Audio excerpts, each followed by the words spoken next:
नमस्कार, स्वागत है आपका सी न्यूज भारत में और मैं हूं आपके साथ वैष्णवी। वक्त हो चला है न्यूज आवर का। कोराम प्रयागराज शिवसेना देश के हर नागरिक का जाति के आधार पर नहीं, समानता के आधार पर सम्मान करती है। राज्यसभा सांसद प्रियंका चतुर्वेदी ने कोराम बाजार के केंद्रीय चुनाव कार्यालय पर शनिवार को शिवसेना उम्मीदवार आरती कोल के समर्थन में आयोजित जनसभा को संबोधित करने के दौरान बतौर मुख्य अतिथि ये बात कही। राज्यसभा सांसद प्रियंका चतुर्वेदी ने महाराष्ट्र की शिवसेना सरकार का जिक्र करते हुए कहा कि महिलाएं व बेटियां रात के 3 बजे भी सड़कों पर निकल रही हैं, वे पूरी तरह से सुरक्षित हैं। महिला सशक्तिकरण व महिला सुरक्षा का ढिंढोरा पीटने वाली मोदी व योगी सरकार सिर्फ जुमलेबाजी करती है। आइए दिखाते हैं आपको आगे क्या कुछ कहा राज्यसभा सांसद प्रियंका चतुर्वेदी ने। उन्होंने उम्मीदवार आरती कोल का जिक्र करते हुए कहा कि कोराम की पवित्र पावन धरा पर पहुंचने के बाद आरती कोल ने एक वादा करके जाने की बात कही है। वह वादा कोल जाति को अनुसूचित जनजाति का दर्जा दिलाने की मांग है। उन्होंने उपस्थित जनसमूह का आह्वान करते हुए कहा कि शिवसेना की उम्मीदवार आरती कोल को धनुष बाण पर अपना अमूल्य मत देकर भारी मतों से विजयी बनाकर लखनऊ भेजने का काम करें। निश्चित तौर पर कोल जाति को जनजाति का दर्जा दिलाने का काम करूंगी। उन्होंने कहा कि शिवसेना समाजकरण का काम पहले और राजकरण का काम बाद में करती है। शिवसेना के उत्तर प्रदेश के समन्वयक विक्रम प्रताप सिंह ने भी सभा को संबोधित कर शिवसेना की उम्मीदवार आरती कोल को जिताने की अपील की। इसी प्रकार शिवसेना पार्टी के प्रवक्ता आनंद दुबे ने भी उपस्थित जनसमूह का आह्वान करते हुए कहा कि आरती कोल को जिताकर लखनऊ भेजने का काम करें। यहाँ के श्रमिकों को स्थानीय स्तर पर ही रोजगार के अवसर मुहैया कराए जाएंगे। इसी प्रकार उपस्थित लोगों को संबोधित कर उम्मीदवार आरती कोल ने भावुक होकर छलकते हुए आंसुओं से अपने लिए समर्थन मांगा और आए हुए अतिथियों के प्रति आभार व्यक्त किया। टपकते आंसुओं को देखते हुए जनसभा स्थल नारी के सम्मान में शिवसेना मैदान में एक नारे से गूंजता रहा। सभा की अध्यक्षता पूर्व जिला पंचायत सदस्य छोटेलाल कोल व संचालन कृष्ण बहादुर सिंह एडवोकेट ने किया। जनसभा में प्रमुख रूप से चंद्र बिहारी कोल उर्फ गुड्डू, कार्यालय समर्थक श्याम बाबू, पूर्व बीडीसी कार्यालय देख रेख रोहित सिंह, चंद्र पटेल, हरीश चंद्र सिंह, वंश बहादुर पांडे सहित जनसभा में भारी संख्या में महिला पुरुष उपस्थित रहे। सभा में महिलाओं का योगदान ज्यादा रहा। हमारा साथ दिया है। शिवसेना पहली बार मैदान में यहाँ पर सीरियसली उतरे हैं हम और एक जिम्मेदारी के लिए उतरे हैं, एक जिम्मेदारी समझते हुए उतरे हैं। हम उत्तर प्रदेश की जनता के बीच जो ये झूठ का प्रचार किया जा रहा है, जो झूठ परोसा जा रहा है और झूठ के आधार पे वोट मांगे जा रहे हैं, वो जनता के सामने लाना बहुत जरूरी था। ये जिम्मेदारी समझकर हम अपने यहाँ पर उत्तर प्रदेश में हम चुनाव कर रहे हैं। बार बार महिला का सम्मान कहते हैं, महिलाओं का सशक्तिकरण करेंगे, पर हर मापदंड पे महिला सुरक्षा में महिलाओं की नीतियों में विफल रहे हैं। और सबसे बड़ा उदाहरण मेरे बगल में बैठी हुई है। आप समझ सकते हैं कि जिस तरीके से बार लोगों को प्रताड़ित करने का काम होता है, जिन महिलाओं ने इतना दिन रात एक कर काम किया हो, उनको दरकिनार करने का काम होता है। बहुत महत्वपूर्ण मुद्दा हमारे लिए, महिलाओं का मुद्दा हमारे लिए बहुत महत्वपूर्ण। दूसरी बात यहाँ की अर्थव्यवस्था को लेकर है। आज महाराष्ट्र सही मायने में नंबर 1 स्टेट है। आप विकास की प्रगति देख लीजिए, किस तरीके से विकास होता है। महिला का सम्मान देख लीजिए। कोविड के कार्यकाल में हमारा क्या काम हुआ है, भले ही हम पे अलग अलग बयानबाजी की गई हो, पर आज यूनाइटेड नेशन से लेकर WHO से लेकर खुद हेल्थ मिनिस्ट्री कहती है कि जो महाराष्ट्र में काम किया है, धारावी मॉडल से लेकर महाराष्ट्र मॉडल, दुनिया भर में उसको माना जाता है। ये हमारा कार्यकाल रहा है और सही मायने में जो शिवसेना कहती है समाजकरण ज्यादा राजकरण कम, वो हम कर रहे हैं। तो उत्तर प्रदेश के सामने आपने गुजरात मॉडल देख कर आपको बताया गया कि गुजरात मॉडल के लिए वोट करिए। आज गुजरात मॉडल भी सबके सामने, देश के सामने उजागर है। बढ़ती हुई बेरोजगारी है, बढ़ती हुई महंगाई है, महिला का सम्मान नहीं है और देश की अर्थव्यवस्था चरमराई हुई है। तो हम महाराष्ट्र का मॉडल लेकर आपके सामने प्रस्तुत हुए हैं कि अगर सही मायने में एक इकोसिस्टम बनाना है विकास का, प्रगति का, सबके साथ सबका विकास का, तो वो एकमात्र पार्टी है, वो है शिवसेना। दूसरी बात हमें और बहुत ही महत्वपूर्ण बात जो हमें उजागर करनी थी, जो ये लोग बोलते हैं कि हम भगवान श्री राम के सही भक्त हैं, हमने भगवान श्री राम का मंदिर बनाया। मैं उनको ध्यान दिलाना चाहूंगी, भगवान श्री राम का जो भव्य मंदिर बन रहा है, उन लोगों ने उस पर सिर्फ राजनीति की, उन्होंने सिर्फ उसको अपना इलेक्शन का एजेंडा माना। हिंदुत्व राजनीति उनके लिए सिर्फ एक इलेक्ट्रल वोट बैंक राजनीति है। हमारे लिए हमारा धर्म है, हमारा विश्वास है, हमारी आस्था ढोंग रचाते हैं, उनको उजागर करना बहुत जरूरी था। और मैं एक और बात याद दिला दूं, सुप्रीम कोर्ट के निर्णय के अनुसार ये भव्य राम मंदिर हो रहा है। सुप्रीम कोर्ट के निर्णय से पहले खुद उद्धव बाला साहेब ठाकरे जी अयोध्या पहुंचे थे और उन्होंने कहा था कि हम यहां से मुहिम शुरू करेंगे, हमें हमारा राम मंदिर चाहिए। तब जाकर ये मुहिम फिर से छिड़ी थी और सुप्रीम कोर्ट तक पहुंची थी और ये निर्णय हुआ था। और एकमात्र हमारी सरकार है, जैसे ही हमारे 100 दिन पूरे हुए थे, हम लोग ने सबसे पहले यहाँ पे आकर दर्शन किए थे रामलला के। और एकमात्र राजनीतिक पक्ष है, एक है जो लोग बोलते रहते हैं, काम के कुछ नहीं है, एकमात्र पॉलिटिकल पार्टी है जिन्होंने जैसे ही राम मंदिर की बात हुई थी, सुप्रीम कोर्ट से निर्णय आया था, तो हमने सबसे पहला जो हमारा डोनेशन था राम मंदिर का शिवसेना का था।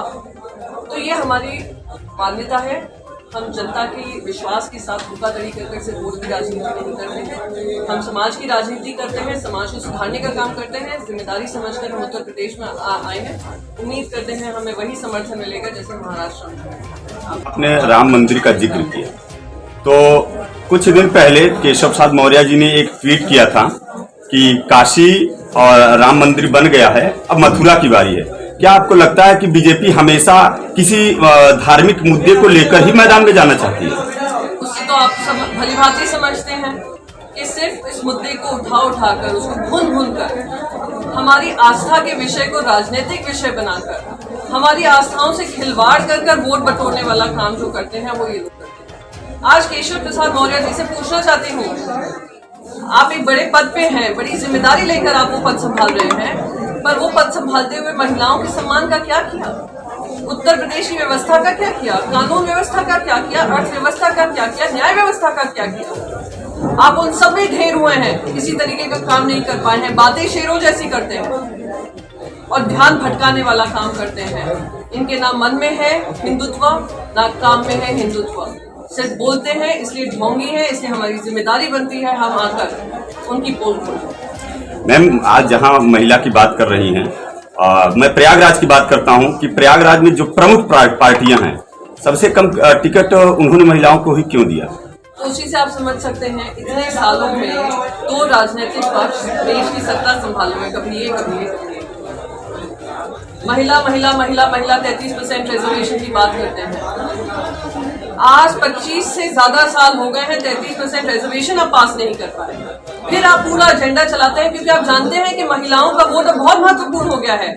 वोट तो चाहिए पर सम्मान देना नहीं आता है, और दोनों राजनीतिक पक्ष उसमें विफल हुए हैं। और आज ये एक उदाहरण है, मैं एक उदाहरण हूँ उसकी, और मैं फिर से दोहराऊंगी कि अगर सही मायने में महिलाओं के लिए काम करना है, महिलाओं की प्रगति की ओर काम करना है, तो देखिए मुंबई की तरह, महाराष्ट्र की तरह, और देखिए कितनी जिम्मेदारी से महिलाएं अपनी काम कर रही हैं, जिम्मेदारियां निभा रही हैं, और हर तरफ से हर मापदंड में वो कहीं भी किसी से कम नहीं है। मैम, और मुसलमान के मुद्दे पर चुनाव लड़ना चाहती है, क्या इस मुद्दे के में जो असली मुद्दे हैं विपक्ष उठा नहीं पा रही, अर्थात भारतीय जनता पार्टी विपक्ष को ध्यान भटकाने के लिए ऐसा कर रही है?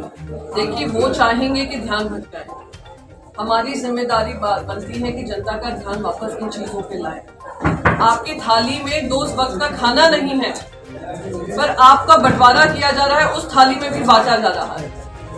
तो ये हमारी जिम्मेदारी है कि हम ध्यान दिलाएं कि यहाँ पर बेरोजगारी सबसे बड़ा मुद्दा है, किसानों के खिलाफ जो वादा खिलाफी हुई है वो एक बड़ा मुद्दा है, महिला का सम्मान एक बड़ा मुद्दा है, और बढ़ती महंगाई एक बहुत महत्वपूर्ण मुद्दा है। तो हम उस मुद्दे पे बात करते रहेंगे, बाकी लोग विभाजनकारी सोच पनपते रहे, कोशिश करते रहे, पर उत्तर प्रदेश की जनता उनको लताड़ने वाली है, ये मुझे पूरा यकीन। अभी कुछ दिन पहले प्रयागराज के कर्नागंज में जो छात्राओं के ऊपर लाठीचार्ज घरों में से निकालने का किया गया है, उसके विषय में क्या करना चाहते हैं? आप समझ सकते हैं कि छात्राओं को वादे करते हैं, बड़े बड़े वादे करते हैं, बड़े बड़े अब दावे भी कर रहे हैं, पर सही मायने में उनको इस तरीके से उनको प्रताड़ित किया जाता है। वो रोजगार ही तो मांग रहे हैं आपसे, वो आपसे क्या आकर कह रहे हैं कि हमें नौकरियां दे दो? वो कह रहे हैं हमें सरकारी नौकरियां दे दो जो बनती है हमारी। सरकारी नौकरियां तो तब बचेंगी ना जब आप कोई सरकारी कंपनियां रह जाएंगी, कौड़ी के दाम पे बेच दी है अपने दोस्तों को। और अब जब बेरोजगारी बढ़ रही है तो आप जवाब नहीं दे पा रहे हैं तो उन पे लाठियां बरसा रहे हैं। ये देश की सत्य बातें हैं और देश के सामने आना जरूरी है। मैं मानती हूँ कि आप सारे जो मीडिया लोग हैं उसको बहुत बुलंदी से उठा रहे हैं और जनता के बीच में अपना पक्ष रख रहे हैं। और मैं समझ रही हूँ कि इस समय पर जब मीडिया को भी खत्म करने की कोशिश की जा रही है, मीडिया की आवाज बंद करने की कोशिश की जा रही है, आप लोग बुलंदी से अपने मुद्दों को उठा रहे हैं, मैं आप सभी की आभारी हूँ। मतलब जारी किया है कि कोई भी जो भी प्रदर्शन करेगा उसे रेलवे में नौकरी नहीं दी जाएगी। वो प्रदर्शन क्यों कर रहे हैं, कोई रेलवे मंत्री से पूछे। आज वो प्रदर्शन करने के लिए क्यों बेचारे उनको करना पड़ रहा है, उनके लिए मजबूर हो गए हैं। वो इसलिए मजबूर हो गए हैं कि केंद्र सरकार अपनी जिम्मेदारी ना समझकर उनके लिए रोजगार के माध्यम नहीं बना पा रही है। उनके एग्जाम ले लिए जाते हैं, फिर एग्जाम खारिज कर दिए जाते हैं, एग्जाम के रिजल्ट्स को इग्नोर कर दिया जाता है, फिर से उनको री एग्जामिनेशन करने को कहते हैं। तो कब तक एक युवा वर्ग जो 18 साल की उम्र से कोशिश करता है उसको रोजगार मिलेगा, वो 30 साल तक कोशिश ही करता रहता है, तो क्या वो उनमें गुस्सा नहीं आएगा? और शर्म आनी चाहिए अगर रेल मंत्रालय इस तरीके की बातें कर रहा है। आप उनको मजबूर कर रहे हैं। वो अपने आप से, कोई चाहेगा कि मैं जाकर पत्थरबाजी करूं? कोई बात करना चाहेगा? सब सुखी जीवन जीना चाहते हैं, आप उनके घरों में दुख भर रहे हैं। मैडम, जहाँ आप आई हैं, जिस जगह आप प्रचार करने यहाँ मतलब आई हैं जनसभा संबोधित करने, ये प्रयागराज का जो है धान का कटोरा कहा जाता है। यहाँ किसान बहुतायत मात्रा में है। आप किसानों के लिए क्या करें? शिवसेना जो है यहाँ जब जीतती है मान लीजिए तो क्या मुद्दा रहेगा या क्या किसानों को? सबसे पहले बता दूं, महाराष्ट्र में हमारा सबसे पहला मुद्दा ये था कि किसानों का कर्ज माफी की हमने बात रखी और जो मिनिमम सपोर्ट प्राइस का था, हमने कहा था मिनिमम सपोर्ट प्राइस जो सही मायने में दुगना होता है या जो सही दाम मिलना चाहिए वो हम देखें। और महाराष्ट्र एकमात्र राज्य है, मैं कहना चाहूंगी, जहाँ पे खुद किसान कह रहा है कि जो वादा किया था वो 100 दिन तो छोड़िए, अब तो 100 दिन भी नहीं कह रहे हैं, 50 दिन के अंदर अंदर सबसे पहला निर्णय जो असेंबली में जाकर लिया था वो तो बाला साहेब ठाकरे जी ने वो यही लिया था। तो मैं यहाँ के किसानों से यही कहना चाहूंगी, हमारा काम बोलेगा, हम कम बोलेंगे। तो हमारा ये वादा है और वादा खिलाफी करना शिवसेना ने कभी नहीं सीखा है। 25 साल हमने अलायंस का धर्म निभाया। जब हमारे पीठ पे खंजर गोपा गया तो हमने भी उनको सबक सिखाया। विधानसभा में कई गांवों में चुनाव में मतदान के बहिष्कार का बोर्ड लगा दिया गया है, तो इस पे उनको कैसे समझाएगी आपकी पार्टी को उनको मतदान करना चाहिए? मैं उन सबसे कहूंगी, बहिष्कार से आपकी आवाज और दबेगी, आपकी आवाज कुचली जाएगी। मतदान आपका अधिकार है। मतदान कर आप देश में अपने घरों से आप केंद्र में अलार्म बेल लगा सकते हैं। आप नरेंद्र मोदी जी को खनका सकते हैं कि नरेंद्र मोदी जी नहीं सहेंगे, नहीं सहेंगे। तो आपकी जिम्मेदारी है, आपका अधिकार है, उस अधिकार को भी नहीं छोड़िए, वरना बहुत दिनों में, कुछ ही दिनों में जितना आप इनको पावरफुल करेंगे वो शायद आपका ये भी अधिकार आप लोगों से छीन लेंगे। तो आप भारी संख्या में आकर मतदान दीजिए, अपनी आवाज बुलंद करिए, वोट आकर करिए, क्योंकि आपकी आवाज जब लखनऊ में उठेगी, लखनऊ से दिल्ली मिलेगा।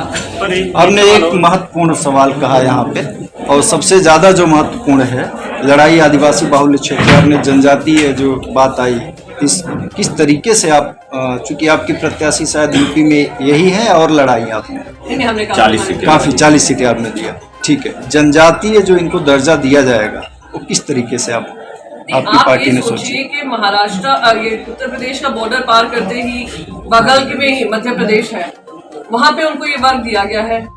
तो यहाँ के हमारे जो SC/ST हैं उनको क्यों नहीं दिया जाना चाहिए? हमारे जो आदिवासी हैं, कोल हैं, उनको क्यों ये दर्जा नहीं दिया जाना चाहिए? तो हम उसकी लड़ाई लड़ेंगे, हम ये पूरी जिम्मेदारी से लड़ेंगे और हम कोशिश करेंगे।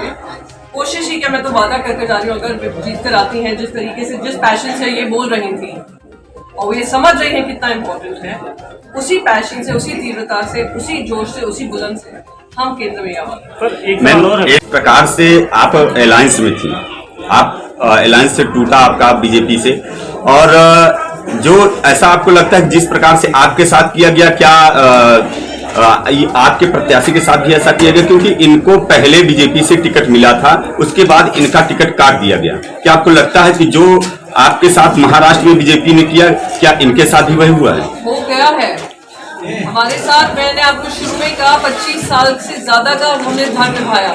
मैं आपको कह रही हूँ, महाराष्ट्र में भारतीय जनता पार्टी के एक पोस्टर नहीं दिखता था, एक झंडा नहीं दिखता था। शिवसेना है और शिव सैनिक है जिन्होंने उनकी अस्तित्व बनाया महाराष्ट्र में, फिर भी हमने उनका साथ नहीं छोड़ा। पर जब आप धर्म नहीं निभाते हैं राजनीति का, तो आपको सबक सिखाना जरूरी है। आए हुए हैं और आपकी पार्टी से आरती कोल जी चुनाव लड़ रही हैं। आप किस प्रकार, आपको कैसा लग रहा है कि जनता का आशीर्वाद इनको किस प्रकार से मिल रहा है? अगर आपके ये प्रत्याशी आपकी जीतती हैं तो किस प्रकार से कोरांव का विकास करवाएंगी? तो देखिए, निश्चित तौर पे हम सब जो है हमारे पक्ष प्रमुख माननीय श्री बाला साहब ठाकरे के आशीर्वाद से यहाँ पे आए हुए हैं और हमारे जो उद्धव जी ठाकरे महाराष्ट्र के लोक लाडले मुख्यमंत्री हैं, उनके विकास के विज़न को लेके आए, रोल मॉडल बना के लेके आए। निश्चित तौर पे मुंबई पैटर्न या महाराष्ट्र पैटर्न को लेके यहाँ पे आए हैं। प्रयागराज की जनता ने जो है आज हमारी जो एक नारी शक्ति के रूप में जो है आरती कोल जी जो है यहाँ मैदान पे उतरी हुई है, धनुष्मान हमारे शिवसेना पक्ष का भगवा लेके जो है, जिस तरीके से मैं यहाँ पे प्रतिसाद देख रहा हूँ, चाहे वो सामान्य वर्ग हो, अपर कास्ट के लोग हों, यहाँ के जो आदिवासी समाज के लोग हों तथा हमारे दलित भाई है, सभी लोग जो है एक मतों में आरती कोल नारी शक्ति का सम्मान कर रहे हैं। और जो कहीं ना कहीं अन्याय हुआ उस महिला के साथ जो है, उसके लिए जो है आरती कोल चुनाव नहीं लड़े, कोरांव की जनता एक एक जनता लड़ी। मैं तो तमाम गांव में गया, तमाम कस्बे में गया जो है, तो कहीं ना कहीं इतना उत्साह जो है मैंने अपने जीवन में जो है किसी एक कैंडिडेट के लिए मैंने कभी नहीं देखा था। आपकी पार्टी यूपी में कितनी सीटों पर चुनाव लड़ रही है? देखिए, हम लोग लगभग जो है 40-42 सीटों पे हम लोग लड़े और बहुत सारे हमारे जो है लगभग 30 से ज़्यादा जो है पर्चे हमारे खारिज कर दिए गए। निश्चित तौर पे इलेक्शन कमीशन जो है कहीं ना कहीं यहाँ की सत्ताधारी पार्टी जो है नहीं चाहती है कि शिवसेना जो है हमारा जो है यहाँ पे उत्तर प्रदेश में जो है चुनाव लड़ पाए, या यहाँ पे जो है शिवसेना अपना जो है कहीं ना कहीं भागीदारी जो है कर पाए। लेकिन हम लोग भागीदारी कर रहे हैं, हमारे 40 से ज़्यादा कैंडिडेट लड़ रहे हैं और बहुत अच्छी स्थिति में है जो है। बहुत सारे कैंडिडेट हमारे इस बार जो है चुनाव जीत के जाएंगे विधानसभा में जो है, और हमने उत्तर प्रदेश में उपस्थिति दिखाएंगे जो है। और निश्चित तौर पे हमारा उत्तर प्रदेश का जो नाता है, पूर्वांचल में कम से कम, हमारे महाराष्ट्र में, हमारे मुंबई में कम से कम 3 से 4 करोड़ लोग जो है आज वहाँ रोजी रोटी कमाते हैं और बड़े अमन चैन से वहाँ रहते हैं। तो हमारा दूध और पानी का रिश्ता है। खाली हम हमारे उत्तर भारतीय समाज के लोग वहाँ जाते हैं ऐसा नहीं, शिवसेना यहाँ आई है और शिवसेना को उतना ही सम्मान मिल रहा है, उतना ही रिस्पांस और प्यार मिल रहा है। उद्धव साहब ठाकरे हमारे 3 बार दौरा किए, रामलला के मंदिर बनाने के विषय से लेके मंदिर बनने के बाद उन्होंने आशीर्वाद लिया और रामलला का आशीर्वाद मिला। उद्धव महाराष्ट्र में आज मुख्यमंत्री के पद पे वहाँ पे बैठे हुए। निश्चित तौर पे जिस तरीके से हमारा सरकार काम कर रही है, शिवसेना जिस तरीके से सेवा करती है आम लोगों का, आदिवासियों का, वनवासियों का, किसानों के मुद्दा पे जो जिस तरीके से शिवसेना विषय उठाती है, हमारे संजय राउत जी जो है सदन में विषय उठाते हैं, उसी तरीके से आरती कोल जी का भी पूरा हम लोग समर्थन करेंगे। शिवसेना के कम से कम जितने भी 50-55 विधायक हैं, विधान परिषद हैं, मंत्री हैं, सब लोग यहाँ पे आके कहीं ना कहीं आरती जी को समर्थन और आशीर्वाद देंगे। भारतीय जनता पार्टी कहती है कि काशी अयोध्या के बाद अब मथुरा की बारी है। अगर आप की जो 40 सीटों में ज़्यादातर अगर सीटें आप जीतते हैं तो आपका क्या इस पर स्टैंड रहेगा? देखिए, शिवसेना राम और रोटी दोनों के लेके चलती है। रोटी को छोड़ के खाली राम के नाम पे हम चुनाव नहीं लड़ते। राम हमारे आस्था के विषय है और पूरे भारत में, पूरे दुनिया के आस्था के विषय हैं। लेकिन राम के नाम पे खाली हम चुनाव लड़ते रहेंगे ऐसा नहीं चलेगा। हमको रोटी और रोजगार की तरफ देखना चाहिए जो है। निश्चित तौर पे शिवसेना हिंदुत्ववादी पार्टी है, बाला साहब ठाकरे की पार्टी है। हिंदुत्व हमारा ऐसा है कि जो पूरे भारत को लेकर चलने वाला वो हिंदुत्व है। लेकिन रोजगार और इंडस्ट्री कहीं ना कहीं युवाओं के हाथ में जो है कलम हो जो है, तो निश्चित तौर पे हम लोग उस विषय पे जो है बात करते हैं। खाली जो है चुनाव जीतने के लिए आस्था और राम का नाम लेके जो है हम ये ऐसा काम नहीं करते हैं जो है। हम राम और रोटी दोनों लेके चलते हैं। लगता है कि हिंदू और मुसलमान के चक्कर में अहम मुद्दे जो है वो छूट जा रहे हैं, बेरोजगारी या महंगाई के मुद्दे। नहीं, बिल्कुल वही मैं विषय है कि क्यों बार बार जो है हमारा युवा मुंबई आना पड़ता है, गुजरात जाना पड़ता है, यहाँ वहाँ जाना पड़ता है, भटकना पड़ता है पूर्वांचल के लोगों को। निश्चित तौर पे ये विषय इस चुनाव में है। जिस तरीके से जो है युवा बेरोजगार हुए, जिस तरीके से स्मॉल स्केल इंडस्ट्री जो है, हथकरघा उद्योग यहाँ बंद हुए जो है उत्तर प्रदेश में या पूरे भारत में जहाँ भी भाजपा शासित राज्य रहे, किसानों का जो दुर्दशा हुआ जो है, जवानों का दुर्दशा हुआ, क्यों नहीं नोटबंदी के नाम पे जो है मोदी जी जो है वोट मांग रहे इस बार जो है, क्यों नहीं गैस का मुद्दा उठा रहे, वो जो है जो उज्ज्वला का उन्होंने मुद्दा उठा रहे, जो 5 साल पहले आपने जिस बातों पे आपने आज कहीं ना कहीं वो बात आप करिए ना जो है, हाँ, आप क्यों जो है किसानों के नाम पे वोट नहीं मांग रहे।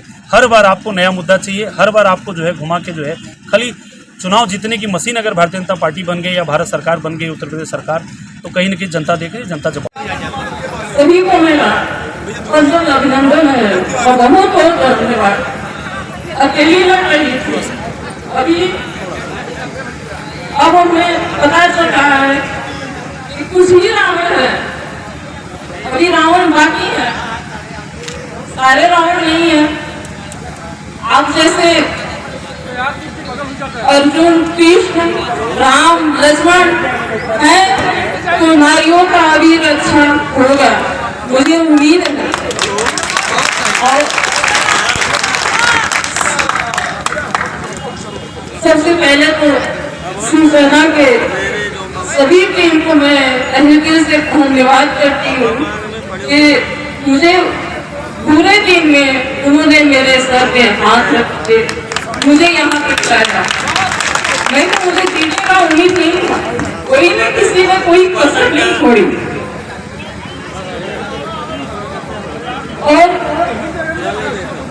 आप सबसे मैं वादा करती हूँ, सबका देखे हैं, बार बार देखे हैं, सारे विधायक देखे हैं, झूठी वादा करते हैं। सारी पार्टियां आई महिला सम्मान में, भाजपा मैदान में, वो तो देख रहे हैं सामने कितना भाजपा में सम्मान की।